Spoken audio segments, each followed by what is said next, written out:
Learning curves are critical in machine learning.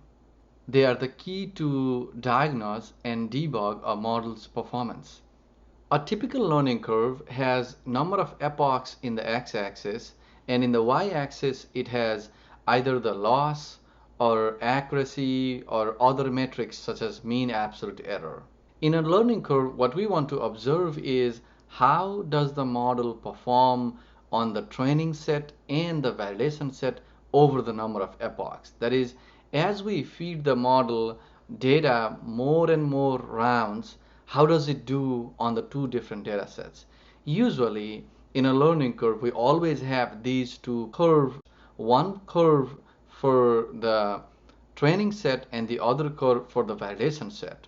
Now, obviously, the plot for the training data set, we always get better and better. So if we have loss in the y-axis and number of epochs in the x-axis, then the loss for the training data set will keep decreasing over the number of epochs.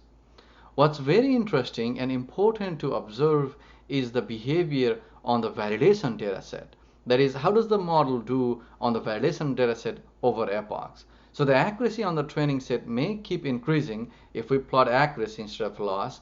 But if we look at the validation data set's accuracy, does it keep increasing or does it keep going up and then it stay constant or even go down, back down after a certain number of epochs? Learning curves also help us understand when to stop the training. So typically we would like to stop the training after we see decrease in performance on the validation set. Now the data to obtain a learning curve can be obtained from the model.fit method itself.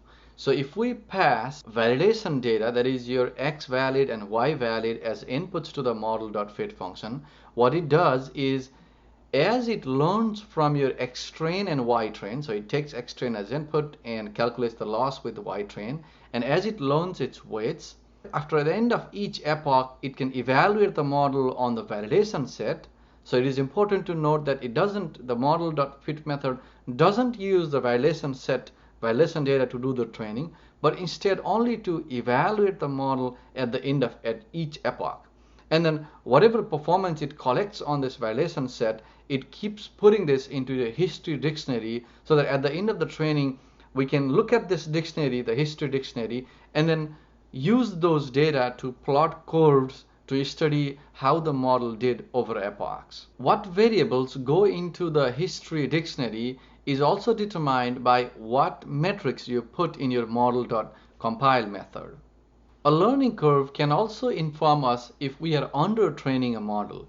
If we see that we have trained a model for, let's say, 500 epochs, and for up to 500 epochs, our validation accuracy is also going up and our training accuracy is also going up, then clearly we should train our model further, that is more epochs, to see if further increase in accuracy on the validation dataset can be observed. From the learning curve, we can also interpret an overfitting model. If we see that we have, say for example, trained the model for up to 1,000 epochs, and then after 100 or 200 epochs, we see that the validation accuracy is constant, and maybe after 500 or 600 epochs, the validation accuracy starts going down, but then the training accuracy keeps going up, then that means that we have overfit the model, and we should actually not train the model up to 1,000 epochs. But we can learn this only by training up to 1,000 epochs, because only after training for those many epochs we can see that behavior and then learn that we have overfit the model.